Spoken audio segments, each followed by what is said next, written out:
So I'm getting fairly close to the end of this project now in terms of the technical aspect of it anyway. Not in this particular video, but at this point the timing chains are on, the engine's timed up, and I've got the covers back on and the gearbox is mated to the engine and in the car again. What I'd actually really appreciate is if people could actually let me know in the comments what they'd actually like to see during the build-up process. I'm definitely going to cover some of the bits like replacing the covers on the side of the engine. There's a little bit of technicality to that. But then in terms of sort of getting the gearbox back in the car and the kind of reversal of the process that we've already done to strip it down, I'm not sure there's like a great deal of point other than maybe just covering a few bits like bleeding the clutch up and things like that. So yeah, it'd be kind of appreciated. What do people want to see? Do you want to see sort of a step-by-step rebuild, or just to time-lapse things into one video for the rebuild process, and then obviously we'll do like a review video at the end and see how things have worked out. So yeah, that's one thing. So the second thing is, if the car is now running right after we've changed the chains and everything, then what I would like to do is to spruce it up a little bit, just address some of the cosmetic issues that it's got on there. So it'll just be like getting the front wings resprayed, the bonnet, things like that. And I also want to look at probably putting like a nicer exhaust system on there, just like a decent stainless steel exhaust system, something a little bit louder. So if people would be interested in kind of seeing that comparison between the stock system and then like an aftermarket one. I know there's quite a few videos out there already, people comparing various exhausts for the Mk5, but you know, obviously we could actually go through fitting the exhaust and everything as well, and just having a look at how it's built up compared to the standard one. If that would be of interest, then let me know in the comments again, and we'll get that done. You ready? Mm-hmm.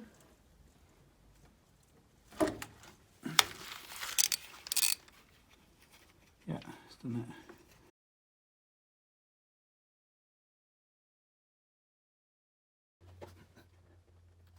Move that little sprocket.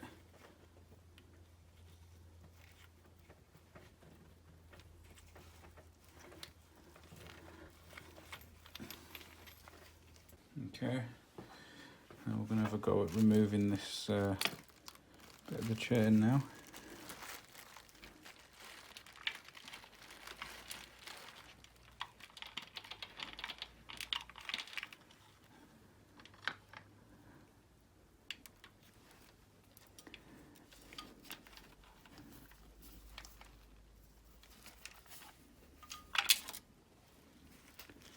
We're off.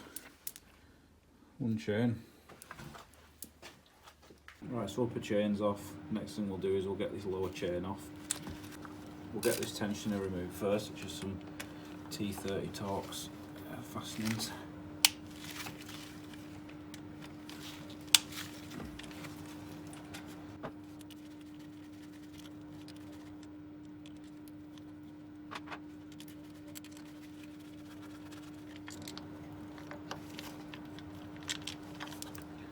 See exactly how that went anyway.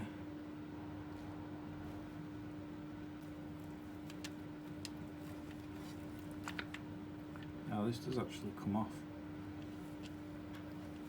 That's interesting.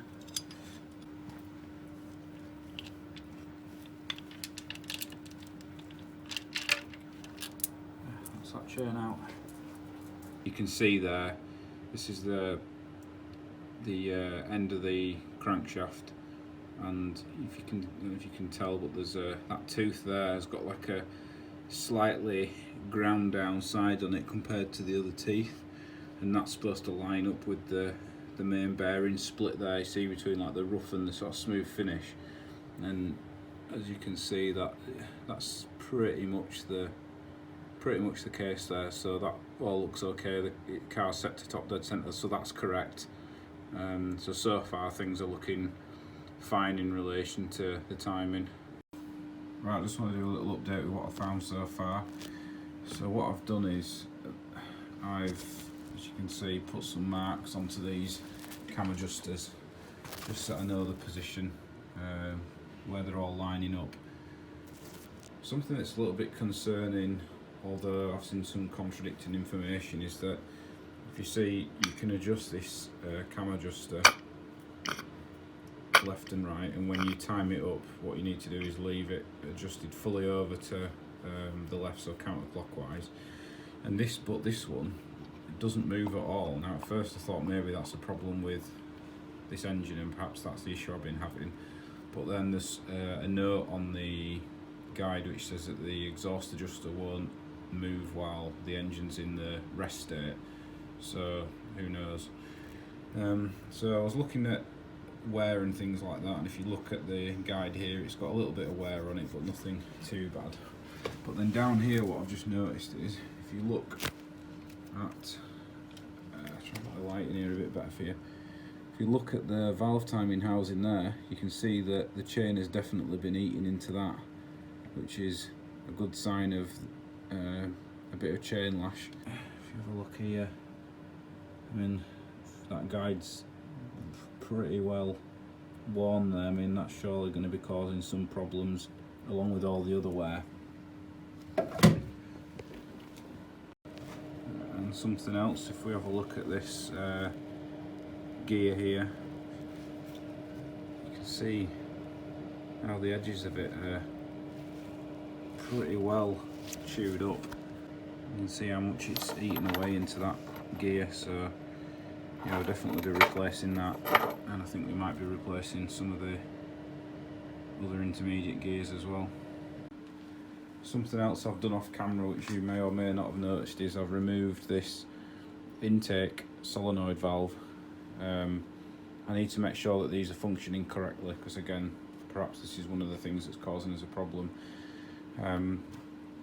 It was a bit of a pain to remove, so supposedly you should be able to undo these screws here, the little tiny little bolts ever so slightly, pull the valve out a little bit and then undo the screws the rest of the way once it starts moving. For me, what happened is this valve body was really stuck, and I tried to prise it away, and it ended up breaking the end of this electronic part of the valve body off the rest of the valve, which isn't a massive issue. They're only sort of peened on, and then luckily with the top one, what you can actually do is you can access the valve body from the back here through the top of the under where you've removed the valve cover, and you can tap the valve body out this way. And so I've got that removed.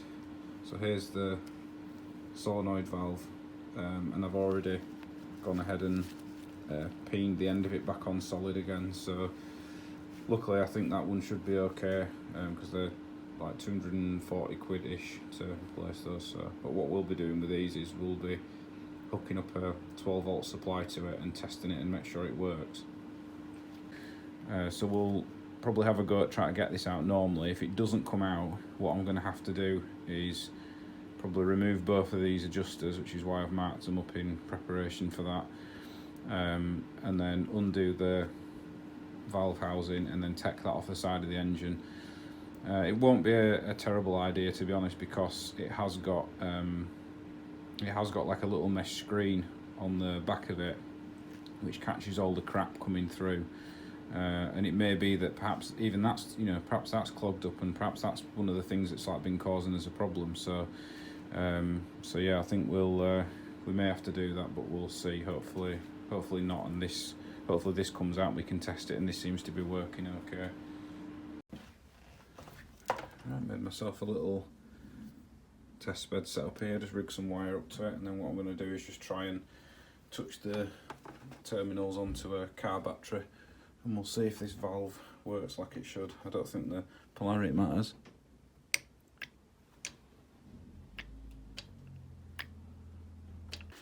I didn't want to have to remove these cam phases in the housing, but I can't get this valve out and I need to check that it's functioning. Otherwise we're just wasting our time. So unfortunately we're going to have to take these off, I think, and remove the valve housing and have a look at it. Sorry, filming again now. I had a bit of trouble getting this one off. Just had to sit with the impact running on it for about 40 seconds solid or something for it to come undone, but it came undone. So next thing I can see is we've got these sort of spline drive bolts here, so I'm guessing we get those removed and see if we can slide this valve time housing off.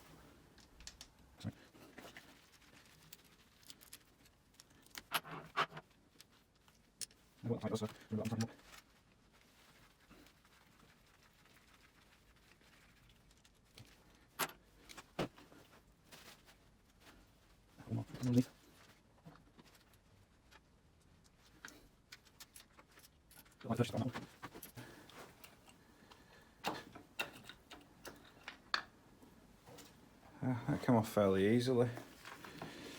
Yeah, so there's our little gauze that you apparently can't buy as a separate item. Looks pretty decent. There's a bit of deposits in there, but actually nothing too bad. It's really stuck in there, this one.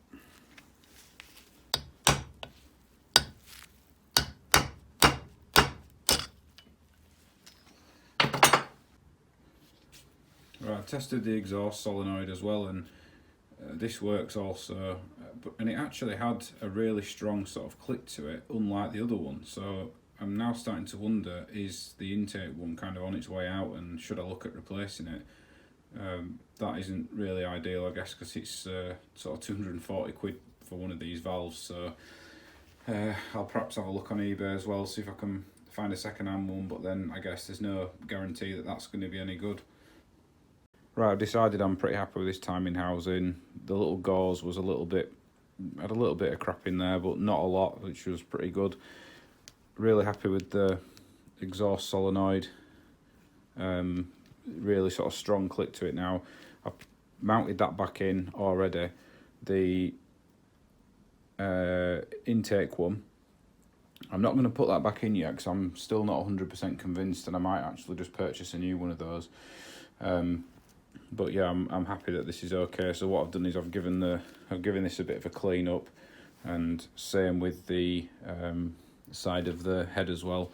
So what I'm going to do is pop this back on. I'm just going to stick a couple of bolts in for now until I can find out if the bolts that it's fastened on with are sort of torque to yield, in which case they'll obviously need replacing each time you remove this. So I suspect that might be the case.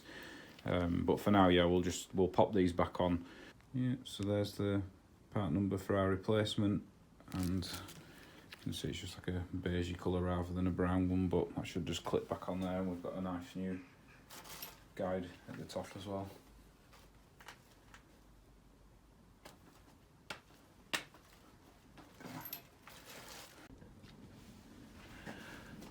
Our next one I think we'll look at removing is this guide here.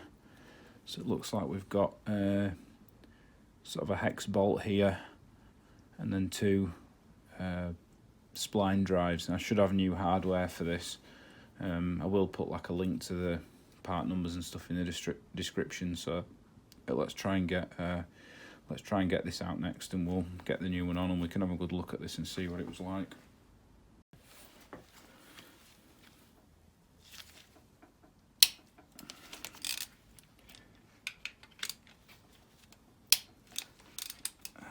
Just while doing this, again, just be careful of trying not to damage this head gasket.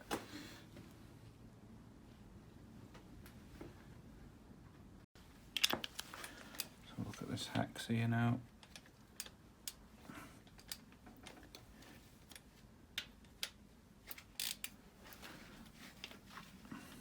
That was very loose.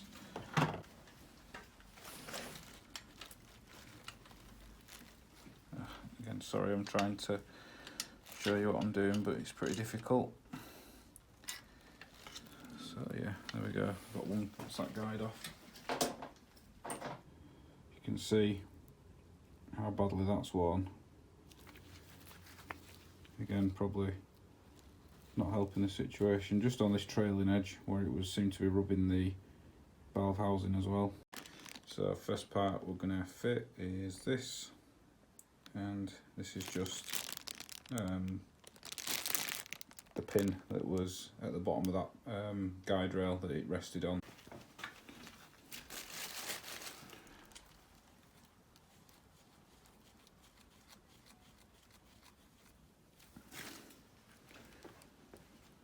just do them loosely for now, and then we'll tighten them up after.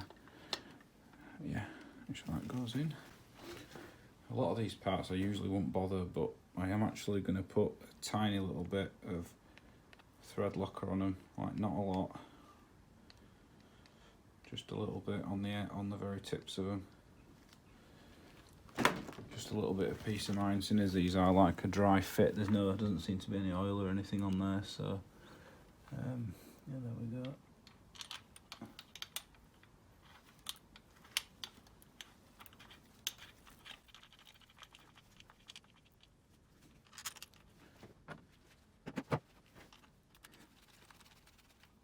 Right, so I've got these in sort of just gently nipped up, and what I'm going to do now is just torque them up. So these two need doing to 23 Newton meters apparently.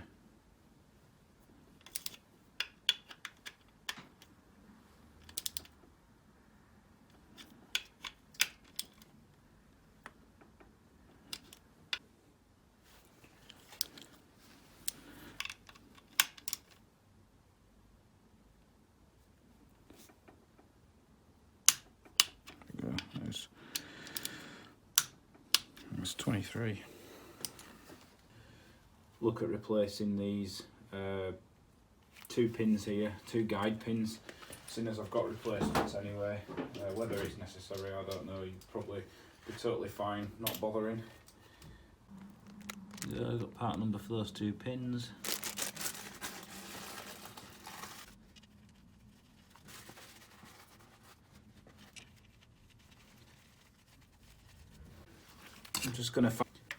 I am just going to fasten them up to 17, which is what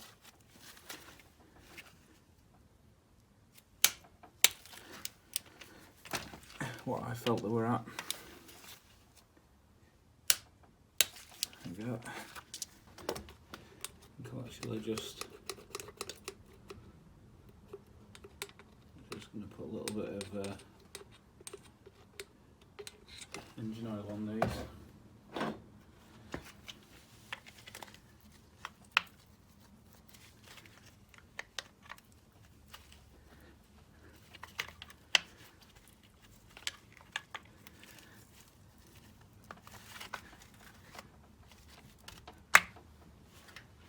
Let's just bolt some here.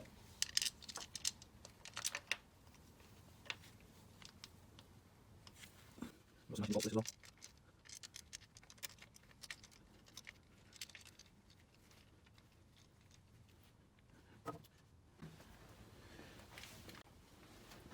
Right, back to this tensioner. You can see it's got like a sort of lock in it there that will remove when we're happy everything's right, but I don't think that we can get the chain in while this is in place, so the chain's going to have to go on prior to this.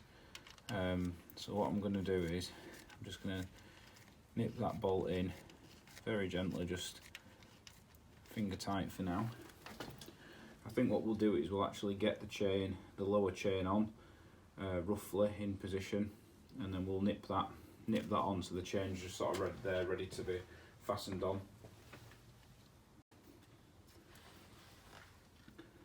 I've given this chain a good dousing in oil anyway.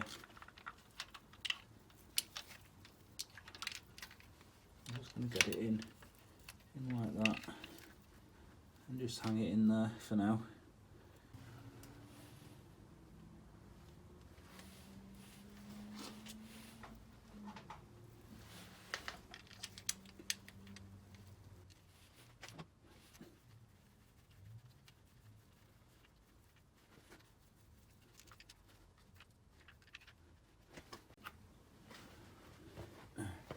Right, I'm ready to nip these up now. So I've got the torque wrench set to 8 Newton meters, which is the correct amount.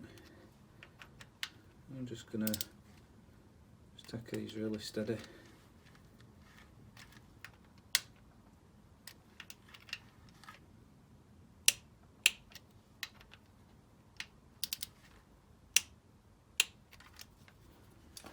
Last little job I'm going to do today is get this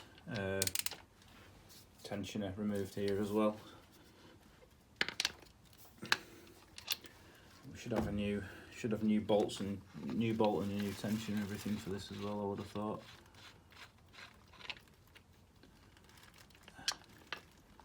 That's that pin removed.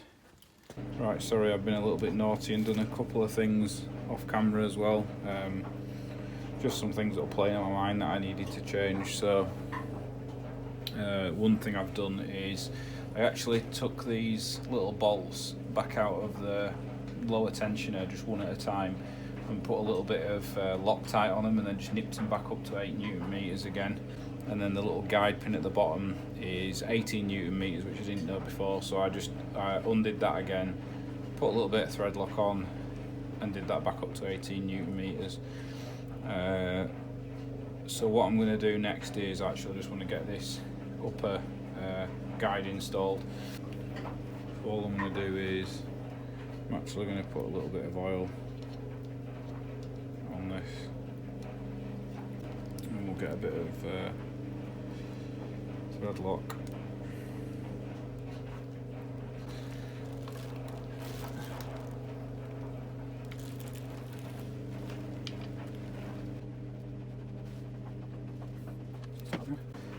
This pin is actually the same as this pin, so both these are the same, so just 18 Newton meters for